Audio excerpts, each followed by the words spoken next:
Good morning, Off the Bench Sports family. We are here at St. Amant High School, home of the Gators.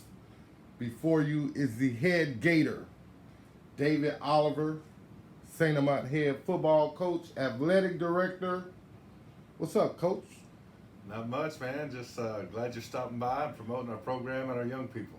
Hey, no doubt, man. Again, I don't know if we knew each other when we first met, but it took off great, and we've been cool, pretty cool ever since.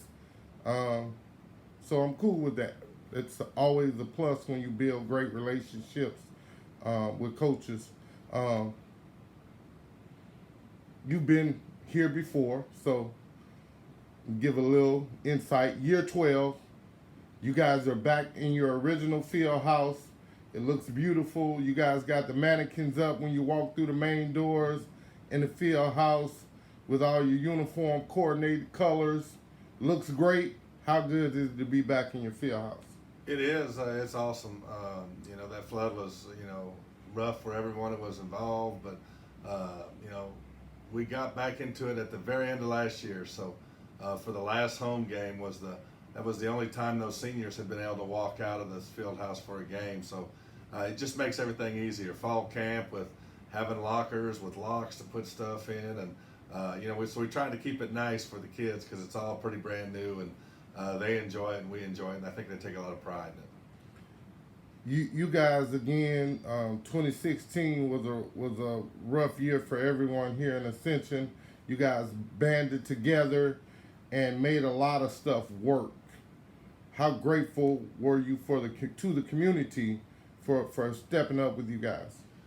Hugely grateful to the community and school board. I mean, you can't, it seemed like every time we played a game that some school was giving us another check to help us out for the items that we lost. The school board was able to purchase all our equipment, and then the NFL Foundation ended up reimbursing them over $100,000 for shoulder pads, helmets, all the stuff that we lost. And it was a group effort, and everyone pitched in. Even our rival schools, our rival parishes, or whatever. Everyone on the schedule ended up pushing the right direction because they were happy to see it. And that's the right thing to do for these young people. You hate for them to miss any time, and our kids work hard for their success, and they deserve it. So it took us a couple years to get back in here. We were out in 16, we were out in 17, and we were out for most of 18.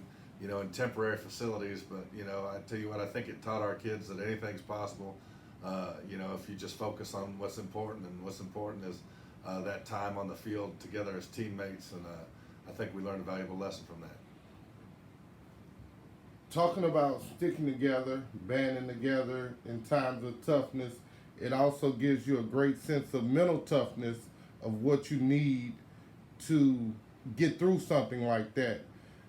How did you rally your coaches together? Because this thing was really hard on everyone to say, hey, let's just stay the par and get our kids where we need to be, because you guys, over the last 4 years, 2 years for sure, have been at the top of the food chain in 5A football. Yeah, I mean, our coaches were very committed, in our administration, to making sure that the students, as far as school-wise, and the athletes, as far as the athletics portion of it, were not going to be without. So I think the adults really helped push it. And from a kid standpoint, I think that once our kids realized that they could fight through the adversity of the flood and come out successful, that the little things that used to bother them in athletics, a hard condition, or a hard lift or something, quit being an issue to them. And I think it really kind of tapped into something inside of them that they knew. Now they got kind of leathered up a little bit. I realized that I can go through some adversity and come out the other side okay. So, and I think that started to bleed into all our programs, and we're on a stretch of very good success. Right. So the season then ends last season. You lose two primaries. One is Alan Franklin Jr. The other one is Johnny Jones. One's the offensive stud. The other's the defensive stud. How did you go into summer thinking about replacing those kids? Well, I just, sometimes you can't replace them. I mean, you can sit here and say, sometimes, I don't know the next time a Johnny Johnson's going to come through the school, or a guy that can do what KJ Franklin can do. I mean, those guys are unusual. But I tell you what, we have a lot of good football players, and So we went about on building this team on the strengths of this team. And so every year, even though it's the same system on offense, defense, and special teams, it looks a little different on how we call it and how the plays look based on what we got. And we got some kids that can do some nice things. They might not be able to do all the things that those guys did, but they have some strengths also. And so we try to tailor what we do to those strengths. We're in the process of trying to find a quarterback. Now we've got two that have played extremely well early in the season. They've both run for touchdowns and passed for touchdowns, and were very good last week against East Jeff. And so, people ask me when's it going to shake out. The answer is I have no idea. It's as soon as one gets hot and the other one gets cold. But right now they both have earned playing time and are getting it. So, we try to build our defense around our secondary. Jordan Bennett is a team captain for us, and Cameron Henry and Evan Bourgeois. Those are three guys that are returning starters that came back, played a ton of football. Zach Gonzalez was going to be the fourth piece, but he's had his shoulder, he dislocated it twice in the last 3 weeks, so I'm not sure if we're going to have him or not. So we're trying to find a guy there, but we started to try to build the defense around that secondary. And then we got a little experience coming back on the defensive line. Jameer Baptiste is a returning starter that we're working back into the lineup. He started a little late because of some circumstances outside his control, but he's playing now. He's back in the starting lineup. McCade Fontenot's a guy that was a returning starter that played a lot for us. And then Reese Nelson's a guy that we were expecting a ton from, who'd played outside linebacker. We moved him to a 5 technique on the defensive line. And in the scrimmage against Live Oak, before the scrimmage even started, he was stretching and so he felt something pop in his shin. And so he's out with a stress fracture right now. Now, we anticipate having him back for late pre-district, so maybe Sophie B. Wright or Letcher time next week or the week after, and certainly for district, barring setbacks. So we try to build the defense around those guys. We got 4 good underclass linebackers. Sam McCorkle, Trey Weiss have done well.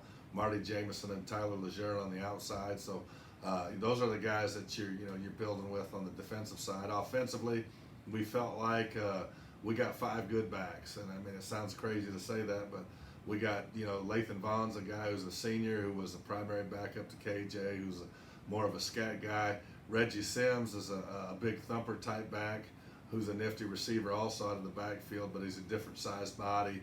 We didn't have him last year because he tore his ACL, and he's come back and has had 200-yard efforts, multiple touchdown games. This is starting to play well. And then we got the 2 brothers, W.J. Rodrigue and Wantaz Paul, and then we got a young guy named Boots, DeAndre Taylor, who's a little smaller guy. So we got 5 guys we feel pretty good around them. The offensive line is a senior heavy. We only returned 1 starter up there, Gavin Franz at left tackle. I'm sorry, 2, and then at right tackle, Isaac Terrio, who's a team captain. So those 2 guys are returning, and the 3 guys are seniors that have been seasoned and are starting to play well. You got your Nick Liotta at center, Cade Nomer at right guard, and then Caleb Brock's a younger kid at left tackle. So those guys are starting to play well. And then the 2 receivers that we knew Austin Bascom, what he could do after last year coming back. He's been to a lot of camps, so starting to get out there. And then Javen Aguilar was a guy who was a safety receiver for us that got in a little trouble last year, for violating some team policies and didn't finish the season with us, and has absolutely earned his way back on the team and is playing wide receiver and is doing a great job for us. So, and then we fill that in with Justin Storks, and then we got a couple guys rotating at the other receiver, a couple seniors, Mike Becknell and Carson Duplessis. So that's the team that we got right now that we're trying to put guys into the right places to be successful.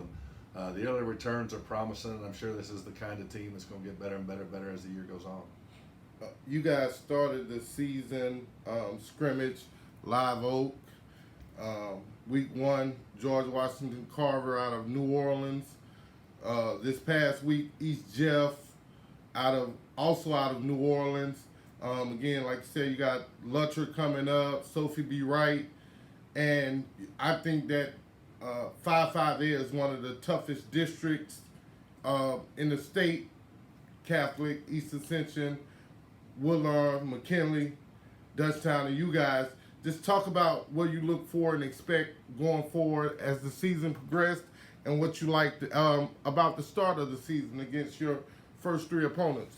Yeah, I was real pleased with I think we've been playing better and growing as a football team. We played Live Oak in the scrimmage, and they're off to a 2-0 start, and they're playing very good. And it's hard to tell who wins or loses a scrimmage, but I thought we played well, and I thought we got better as a team. I thought we really played good against an underrated Hammond team. I think Hammond's a playoff team out of the North Shore district over there with Ponchatoula, Mandeville, them guys, and we won that 20-6, and really played pretty good football. And then Carver, I got to give Carver a lot of credit. They did some things that we had to work against, but it was a sloppy game. We had 12 penalties for 150 yards, which is unusual. And while I got to give them a lot of credits, they have great talent. I really felt like at the end of the day, we kind of contributed to our own demise a little bit. We didn't do it with turnovers, but we did it with silly penalties. I think we played hard, but we didn't necessarily play smart. So we worked hard to correct that. And we only had 5 penalties this last week against East Jeff. We came out against East Jeff. It was kind of a weird. They scored a couple plays on like broken plays. It was, but other than those 2 plays that were really kind of strange, but they count. I think we played real good on defense, and now we're heading into Denham Springs this week, looking to continue to improve. So we're sitting at 1-1. I think we're growing as a football team, and everything that we do, pre-district is to try to help us get ready for district. And the early returns on district, especially at the top half, are it looks like it's going to be difficult as ever. Zachary is, Catholic High is 2-0. They beat Parkview by a huge amount, and then went up and beat the 7A state champs from Arkansas in the Battle of the Border this last week. So they're 2-0 and look extremely strong.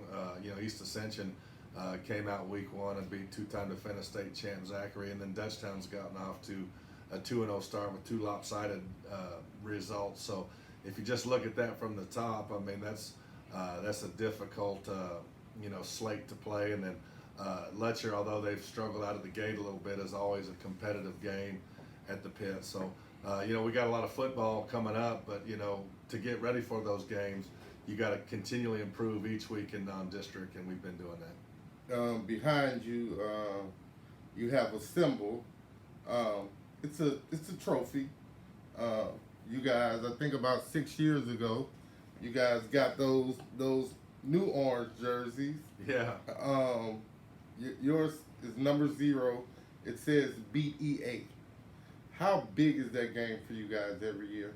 Oh, that's a huge game, and everyone always asks about the orange jerseys, and when I got here, I felt like there was a huge disconnect between the student body and the school and the athletic programs. And the one thing that the school did in unity was whenever we played EA, the EA people would wear that camouflage, and the students would wear orange, but there was no tie into any of the athletic programs. Kind of the orange like a hunter's vest, like you're gator hunting, but you ain't got to hunt us. Here we are. We're not scared, kind of a thing. So when we brought that to out the first time, it was I think that really kind of rallied the students together with the sports teams and gave us something to rally around on a 1 week a year basis. That's a huge rivalry, and it's like I don't want to use the term friendly rivalry, but we have a healthy amount of respect for their school and their program. It's kind of like playing your brother at racquetball. Boy, when you're playing them, you want to whip them, but then at the end of the day, when it's all said and done, you can go back to being friends and hang out. We live in the same community, and there's a lot of crossover between EA and Sandoval people. Maybe it's because it's new or whatever. Maybe it's just a different clientele that lives over in Dutchtown, but I don't see that as much with us in Dutchtown, the Sandoval community in Dutchtown, or the East Ascension community in Dutchtown. I don't see as much crossover. Maybe that'll come with years, but right now it's heated, and you get that shout out, and it doesn't matter what they're doing. They could be playing cards or whatever, and people would be watching, cheering somebody on because it matters. So of course they're real good this year too, so that's going to spice it up a little bit too. You guys were first off, the first question is, you guys used to play the last game of the season the word around town was you moved it up because that game is so brutal, and you guys got tired of going into the playoffs banged up, nicked up, and so you moved it up to the beginning of district. Now it's back at the end of district. What happened for the change? And you guys, the East Ascension St. Amant rivalry last year was voted the best rivalry in the state. How does that make you feel? It's awesome to be a part of. You know, I was a part of a great rivalry at the Bayou Classic every year when I coached for 5 years at Southern and at Southern Grambling. It's intense just like that. And this is another great rivalry. And just to clear up the scheduling thing is we don't have any control of when we play EA and haven't since I've been here. So the way they do scheduling in the district is every 2 years they redistrict. And once you redistrict, the athletic directors that are in the district go to a meeting, and then they actually, it's as simple as this, they cut up numbers 1 through 6, and they put them in a baseball hat, and they stir them up, and you just pull out your numbers, and you know, if we're 1, and I pull 1, and EA pulls 4, there's a graph that shows you when 1 plays 4 and where, and we follow that. So we really didn't move it up for any specific reason. It just was what the district draw. Now, strangely enough, for the last 2 scheduling cycles, that game's been week 10. And it's just been, we hadn't asked for it. We hadn't, you know, tried to change it. And I think, though, is, you know, that narrative would be false. A lot of people think that that's such a huge emotional game. And, you know, we go into that and we just leave it all on the field, which I think is some level of true. But, you know, when I look at our programs, I know that last year we lost in the first round, but the 3 prior years we all won. We won playoff games and had a nice run to the quarterfinals. And then I know that this last year, you know, last several years, yeah, I think 2 of the last 3 years for both of us and EA, that after that game, which is never an easy game, it's always a slobber knocker, that we've gone on to have success in the playoffs. So I'm kind of thinking that playing in that kind of atmosphere with that kind of crowd gets you ready for that, you know, playoff atmosphere and the intensity of it. And I just love it for our kids because, you know, there's not a ton of our kids that get to go experience that college football pageantry and all that. And, you know, Coach Lee and I have talked about it, and he feels the same way, that, you know, that's that one time that these kids can really experience what it's like, you know, to have a big time college atmosphere type game. The guys that don't go on to play after high school. So it's awesome to be a part of. Right, man. It's not always nice chopping it up with you, Coach. I'm sure we'll do this again, maybe before the season is over. I know that week 10, you guys will be my game of the week. All right. So it's just, you know, we always see each other a lot around town or whatever. So thank you for taking a moment with Off the Bench Sports. Any parting shots? No, man, I just appreciate the support of our programs, and appreciate you following them Gators a little bit. Go Gators. Go Gators. Remember, get off the bench, get into the game.